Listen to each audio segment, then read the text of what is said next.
Hi! இன்னைக்கு ஹைட்ராபாடி ஸ்டைலில் 65 பிரியாணி எப்படி பண்ணுறதுன்னு பார்க்கலாமா? இது டியூரேஷன் அதிகமாக இருக்கிறதுனால லாங் வீடியோவாக போட்டிருக்கேன். ஸ்கிப் பண்ணாமல் ஃபுல்லாக பாருங்கள். வாங்க இப்போ எப்படி பண்ணுறதுன்னு பார்க்கலாம். இது 65 பிரியாணினால் போன்லெஸ் சிக்கன் எடுத்திருக்கேன். இதை வந்து மேரினேட் பண்ணலாம். இந்த மேரினேட் பண்ணுறதுக்கு 2 ஸ்பூன் மிளகாய்த்தூள், 1 ஸ்பூன் மல்லித்தூள், அப்புறம் 1.5 ஸ்பூன் இஞ்சி பூண்டு பேஸ்ட்டு, சால்ட்டு, ஒரு லெமன் நல்லா ஸ்க்வீஸ் பண்ணிக்கோங்க. அப்புறம் 2 ஸ்பூன் கார்ன்ஃப்ளவர் மாவு, 1 ஸ்பூன் அரிசி மாவு, இது கூட கொஞ்சமாக வாட்டர் சேர்த்து நல்லா இந்த மசாலாவை நல்லா மிக்ஸ் பண்ணிக்கலாம் சிக்கனில். இது நல்லா மேரினேட் ஆகட்டும். இது மேரினேட் ஆகிற டைமில் நம்ம ஒரு சால்னா ரெடி பண்ணிக்கலாம் பிரியாணிக்கு. இதுவுமே ஹைட்ராபாத் ஸ்டைல் தான். இது பேர் மிர்ச்சிக்கை சாலான்னு சொல்லுவாங்க. அதுக்கு 2 ஸ்பூன் பீனட் எடுத்திருக்கேன். இது வறுக்காதது தான். இதையும் நம்ம என்ன பண்ணிக்கலாம், லைட்டாக வறுத்துக்கலாம் கலர் சேஞ்ச் ஆகிற மாதிரி. இது கூட 1 ஸ்பூன் முழு மல்லி சீட்ஸு அதையும் சேர்த்துட்டு, 1/2 ஸ்பூன் ஜீரகம் அதையும் சேர்த்து நல்லா ரோஸ்ட் பண்ணிக்கலாம். இது நல்லா ஸ்மெல் வந்ததுக்கப்புறம் ஒரு 2லேருந்து 3 ஸ்பூன் தேங்காய் துருவி அதையும் ஆட் பண்ணியிருக்கேன். இது 1 நிமிஷம் அப்படியே வதக்கிட்டு இதை வந்து கூல்டவுன் ஆனதுக்கப்புறம் வாட்டர் எதுவுமே சேர்க்காமல் இது ஒரு பவுடர் டைப்புக்கு அரைச்சி இதை வச்சுக்கலாம் சைடில். கடாயில் 2லேருந்து 3 ஸ்பூன் எண்ணெய் சேர்த்துட்டு 6 பச்சை மிளகாவை கீறி அதில் உள்ள சீட்ஸ் எல்லாமே எடுத்துருக்கேன். அப்போ வந்து உங்களுக்கு ரொம்ப காரமாக இருக்காது. உங்களுக்கு காரத்துக்கு ஏற்ற மாதிரி சில்லி சேர்த்துக்கோங்க. இதை வந்து கலர் சேஞ்ச் ஆகிற வரைக்கும் நல்லா ஃப்ரை பண்ணி எடுத்துக்கலாம். ஒன்ஸ் நல்லா பொரிஞ்சு இந்த கலர் வந்தோடனே ஒரு பிளேட்டுக்கு ட்ரான்ஸ்ஃபர் பண்ணிக்கலாம். அதே ஆயிலில் 1/2 ஸ்பூன் கடுகு, 1/2 ஸ்பூன் ஜீரகம் இது சேர்த்து எண்ணெய் சூடாகி பொரிஞ்சதுக்கப்புறம் கொஞ்சமாக கருவேப்பிலையை சேர்த்துக்கலாம். இதெல்லாம் சேர்த்துட்டு 1 ஸ்பூன் இஞ்சி பூண்டு பேஸ்ட்டு இதை போட்டு நல்லா வதக்கி இதோட ராஸ்மெல் போகிற வரைக்கும் வதக்கிக்கலாம். வதக்கினதுக்கப்புறம் ஒரு பெரிய வெங்காயத்தை குட்டி குட்டியாக கட் பண்ணியிருக்கேன். ஸோ அதையே சேர்த்து வதக்கிட்டு இது வந்து ஒரு டிரான்ஸ்பரண்ட் கலர் வந்ததுக்கப்புறம் இதுக்கு மசாலா சேர்க்க போகிறோம். அதுக்கு 1/4 மஞ்சத்தூள், அப்புறம் 1/2 ஸ்பூன் மிளகாய்த்தூள், 1 ஸ்பூன் மல்லித்தூள், 1/2 ஸ்பூன் ஜீரகத்தூள் இதெல்லாமே சேர்த்து ராஸ்மெல் போகிற வரைக்கும் நல்லா வதக்கிக்கலாம். வதக்கினதுக்கப்புறம் நம்ம வந்து ஒரு பவுட்ரு அரைச்சி வச்சுருந்தோம்ல, அந்த பீனட்டு அப்புறம் மல்லி ஜீரகம் எல்லாம் போட்டு ஃபஸ்ட்டு நம்ம அரைச்சி வச்சுருந்தோம்ல அந்த பவுட்ரையும் இப்போ சேர்த்துக்கலாம். அந்த பவுட்ரை சேர்த்துட்டு இந்த மசாலாஸ் கூட நல்லா மிக்ஸ் பண்ணிக்கலாம். மிக்ஸ் பண்ணிவிட்டு இந்த குழம்புக்கு தேவையான சால்ட்டு, அதுக்கப்புறம் 1/2 கப் தண்ணி இதெல்லாம் சேர்த்து நல்லா கொதித்து திக்காகும். இந்த திக் ஆனதுக்கப்புறம் ஒரு சின்ன சைஸ் புளியை தண்ணியில் ஊற வச்சு வச்சுருக்கேன். இதெல்லாம் கொதிக்கும் போது நல்லா அந்த கரைச்சி இந்த புளி தண்ணியை சேர்த்துக்கலாம். இந்த புளி தண்ணியை சேர்த்து இதோட ஸ்மெல்லெல்லாம் போய் நல்லா கொதிக்கும் போது நம்ம ஆல்ரெடி ஃப்ரை பண்ணி வச்சுருந்த சில்லியை இந்த டைமில் ஆட் பண்ணி ஸ்டவ்வை இறக்கிட்டோன்னா சூப்பரான சால்னா ரெடி. இப்போ பிரியாணி எப்படி பண்ணுறதுன்னு பார்க்கலாம். ஆல்ரெடி நம்ம மேரினேட் பண்ணி வச்சுருந்த சிக்கனை ஆயிலில் ஃப்ரை பண்ணி எடுத்துக்கலாம். ஸோ கொஞ்சம் கொஞ்சமாக போட்டு ஃப்ரை பண்ணி எடுத்து அதை ஒரு சைடில் வச்சுக்கோங்க.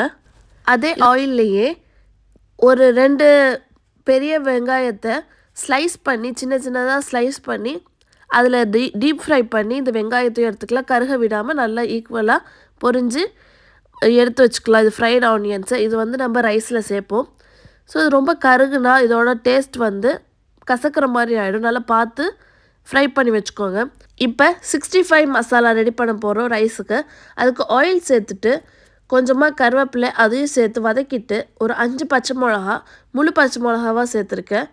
அதையும் சேர்த்து வதக்கினதுக்கப்புறம் 4-5 பூண்டு பீஸு அது 2ஆக கட் பண்ணி அதையும் சேர்த்து அது பொரிஞ்சதுக்கப்புறம் ஒரு ஸ்பூன் இஞ்சி பூண்டு பேஸ்ட் சேர்த்துட்டு அதுக்கப்புறம் 1/2 ஸ்பூன் மிளகாய்த்தூள் இதையும் சேர்த்து நல்லா பச்சை வாசனை போகிற வரைக்கும் இதை நல்லா எண்ணெயிலே வறுத்துக்கலாம்.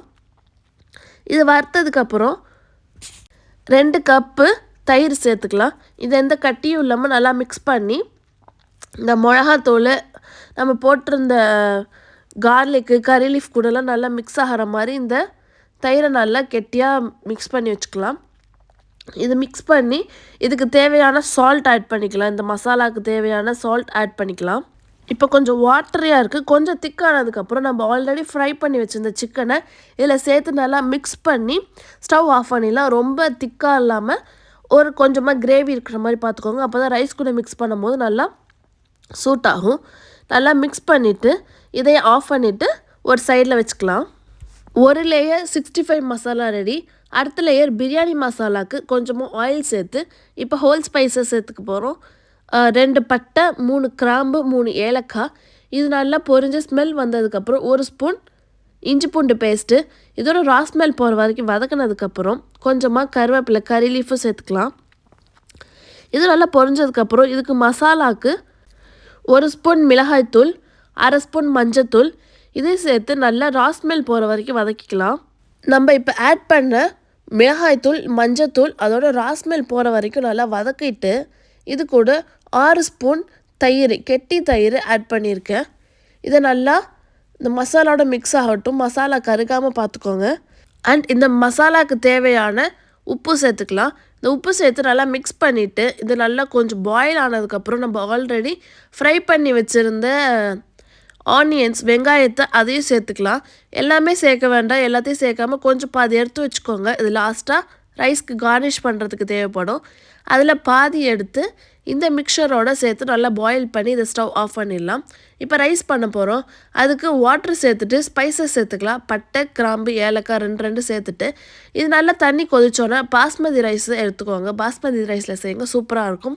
2 கப் பாஸ்மதி ரைஸை நல்லா வாஷ் பண்ணி ஆட் பண்ணியிருக்கேன். ஒன்ஸ் இது குக் ஆனதுக்கப்புறம் ட்ரைன் பண்ணிக்கோங்க. இது 80 to 85% குக் ஆனால் போதும், ஓவர் குக் பண்ணிடாதீங்க. இதை வந்து 3 லேயர்ஸாக நம்ம பண்ண போகிறோம். ஃபர்ஸ்ட் லேயர் ரைஸ் வச்சுட்டு செகண்ட் லேயரில் நம்ம செஞ்ச பிரியாணி மசாலா அதையும் சேர்த்து நல்லா இந்த ரைஸ் கூட நல்லா ஸ்ப்ரெட் பண்ணிக்கலாம். இதை நல்லா ஸ்ப்ரெட் பண்ணிவிட்டு அதுக்கு மேலே ஒரு ரைஸ் சேர்த்துட்டு அடுத்த லேயரில் என்ன பண்ண போகிறோம்னா நம்ம 65 மசாலா ரெடி பண்ணி வச்சுருந்தோம்ல, அந்த 65 மசாலா செகண்ட் லேயரில் வரும். செகண்ட் லேயரில் ரைஸ் ஆட் பண்ணிவிட்டு நம்ம செஞ்சு வச்சுருந்த 65 மசாலா இதுலேயும் போட்டு நல்லா ஸ்ப்ரெட் பண்ணிக்கலாம், எல்லா ரைஸ்லேயுமே வர மாதிரி. ஸோ இப்போ வந்து உங்கள்கிட்ட ஃபுட் கலர் இருந்துச்சுன்னா, அந்த ஆரஞ்சு க்ரீன் ஃபுட் கலர் இருந்துச்சுன்னா இதில் நீங்கள் சேர்த்துக்கலாம். அப்போ இல்லைன்னா குங்குமப்பூவை கொஞ்சமாக தண்ணியில் கரைச்சி அதையும் ஆட் பண்ணிக்கலாம். நான் அதை வந்து எதுவுமே நான் சேர்க்காமே சூப்பராக இருக்கும். 65 லேயர்லேருந்து நம்ம நெய் சேர்த்துக்கலாம். நம்ம இந்த ரைஸ் ஸ்டார்டிங்லேருந்து நம்ம நெய் சேர்க்கலை, அதனால் இந்த லேயரில் நீங்கள் நெய் சேர்த்துக்கோங்க. என்கிட்ட கெட்டியாக இருக்குது, பட் நம்ம தம் வைக்கும் போது அது மெல்ட் ஆகி ஈக்குவல் ஆகிடும். ஸோ பிரச்சனை இல்லை. நீங்களும் கீ சேர்த்துக்கோங்க. கீ சேர்த்துட்டு 3rd லேயர் ஆஃப் ரைஸ் சேர்க்க போகிறோம். ரைஸையும் சேர்த்துட்டு இது கூட லாஸ்ட்டாக நம்ம என்ன பண்ண போகிறோன்னா நம்ம ஃப்ரை பண்ணி வச்சுருந்த ஆனியன் சேர்க்க போகிறோம். அதான் நான் சொன்னேன் கொஞ்சமாக நீங்கள் எக்ஸ்ட்ரா எடுத்து வச்சுக்கோங்கன்னு. இந்த ஃப்ரைட் ஆனியன்ஸை இதில் சேர்த்துட்டு அது கூட கார்னிஷுக்கு கொஞ்சமாக மல்லி இலை அதையுமே குட்டி குட்டியாக கட் பண்ணி வச்சுருக்கேன், அது கூட சேர்த்துக்கலாம். சேர்த்துட்டு நான் வந்து ஃப்ரை பண்ண சிக்கன்லேயே ஒரு 4 to 5 பீஸ் எடுத்து வச்சுருக்கேன், அது லாஸ்ட்டாக ஆட் பண்ணிக்கலான்னு. ஸோ நீங்களும் அது மாதிரி 4 to 5 சிக்கன் பீஸை ஃப்ரை பண்ணதை எடுத்து வச்சுக்கோங்க. இதெல்லாம் கார்னிஷ் பண்ணதுக்கப்புறம் லாஸ்ட்டாக சிக்கனையும் ஆட் பண்ணிக்கலாம். ஆட் பண்ணிவிட்டு ஒரு லோ ஃப்ளேமில் தம் போட்டு ஒரு வெயிட் வச்சு ஒரு 2 to 3 minutes அப்படியே தம் ஆகட்டும். ஸோ நம்ம ஆட் பண்ண கீயில் நல்லா ஸ்ப்ரெட் பண்ணி சூப்பராக இருக்கும். இப்போ சூடாக சர்வ் பண்ணலாம். ஸோ நீங்கள் பார்த்து எல்லாத்தையும் மிக்ஸ் பண்ணாமல் தனித்தனியாக எடுத்திங்கன்னா பார்த்தீங்களா உங்களுக்கு தெரியும் லேயராக எவ்வளோ அழகாக வருதுன்னு. ஸோ உங்களுக்கு ரைஸு நம்ம போட்டிருந்த 65 masala, biryani masala and fried onions எல்லாமே சேர்த்து சூப்பராக ரெடியாக இருக்கும். பார்க்கவே கலர்ஃபுல் அண்ட் டேஸ்டியாக இருக்கும். நீங்களும் மறக்காமல் ட்ரை பண்ணி பாருங்கள். ட்ரை பண்ணி பார்த்துட்டு கமெண்ட் பாக்ஸில் கமெண்ட் பண்ணுங்கள். அண்ட் வேறு என்ன ரெசிபி ட்ரை பண்ணலாலும் மறக்காமல் கமெண்ட் பண்ணுங்கள். Stay tune for more videos.